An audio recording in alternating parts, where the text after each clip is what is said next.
te fia whaafelo i atu I lau whaafonga angele nei fo I tae au, ma lole fo lau, alo mai au tala la Radio Samoa. Wa toe upuia I lato e leo au wai I le toe whaatanga o le whaatau o latu I atunu I fafo o manu mai ni usila, le malo I le lea I ni whaatala noanga na whaia.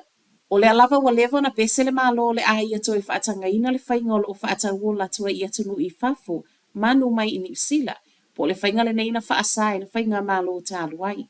O le masino Iuni le ana whai mai ele minista o le vau matua Andrew Hoggart o lea olo o tāpena I tu e tala noa I ai. Ma o le a whaeiloa mai fo I tangata lautele, ai ele I au lia se tema. Peita ai o lea ua Novema, ele ai ni whaatala noa ngana tu umai ele ava noa I tangata lautele. Wa whai mai ai mai lato nei, wa pelo ngia ele malo le tunu uma o lea lava I fōlinga mai. O lo o tau ma whai le malo e whaavave vave le toe sui o le tū la fono.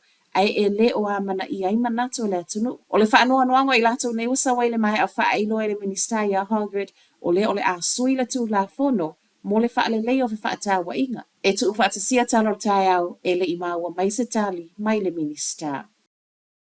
E to atolo sui o kengi o le ua moli e na ualo I le tu la fono wa whaasai ne ona toe wa aia a lato to ninga I no fuanga whaitele. O le tau le sifurma le lua e le vavea wana nafi le ana alo I ai le suinga le nei. A o le tolu minute moli muliane mo lia le limas futasi tau sango neipia. O ia le ana whaatu e leo leola na ta avale o na o le whaeilo ilo te le mankoro mawapolo o ilo ai. O lea fo iwa samania e tatawana tu iluma o le whaamisino ngai siaso o iluma ma o lea na ave e sea mai e lava I lea taimi le whaeilo ilo mankoro mawap mai le ta avale. E ta ane le sfutasi le tae ona nafi wa to e whaeilo mai fo il minista o leo ilunga o le social media. E to alua isi wa molia. Ma o le tasi o le ana whaialan tō ninga o iei le supermarketi o le isi, sa ilunga o le awala I papakura. Tu la whanofone na amata alo ia mea na nafi e le ngata o le whaasa o whaeilo ilo, o tō ninga ilo ai o ni sui o kengi ma isi lava. Ma o le a fo iwa si itia ma le malo si anga wa tu inatu I leo e whaatino ai o lato tiuti.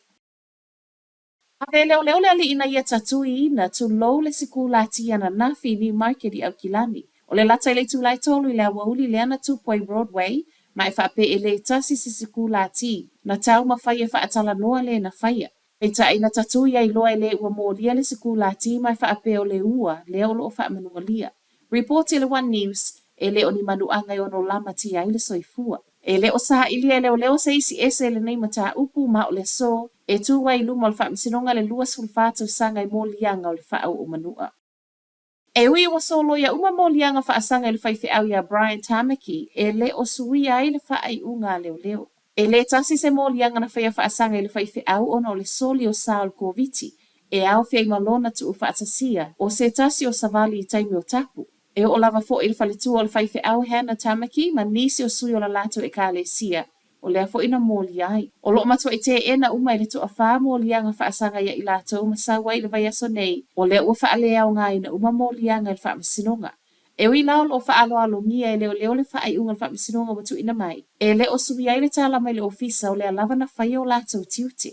Wa whaafetai e tamaki I lana lo ia, ma ua ia tau tino ai foi, e le o yeise wha moe na te toe suina le ofisa o leo. Ma tala whaai u, o fuafuanga wa tala noa nei e tu whaatasi e le National Library ma le Archives NZ, o le awai ai ma le luas fulufitu wa wano whai ngā luenga, I le vau pūlenga nei e lua. Wa iei fuafuanga le tanga luenga le Internal Affairs e tu whaatasi tino nei e lua, I lalo le pūlenga fau e ui, e le eise suinga I tiuti o whaaulu o loo iei nei. Peita ai a o wa ai o se suinga o le a whaalele iei le whaatinonga o tiuti, o le a whaamutai fo I mga luenga le tusa ma le luas fulufitu tangata. O le asona nafi le ana fufonga I le au whai ngā luenga o I tu umai lua whaamoe e le o toi mamau ta tala le avanoa mo whaatala nuanga, ai ele I au lia le aso se fulu ono le masina asau. O le masino mati o le tausanga fau, le e whaamoe ta tau ono o atu I ai ua mauti noa le tonu o le nei fuafuanga. O tala nala Radio Samoa, manuia le nei tai au.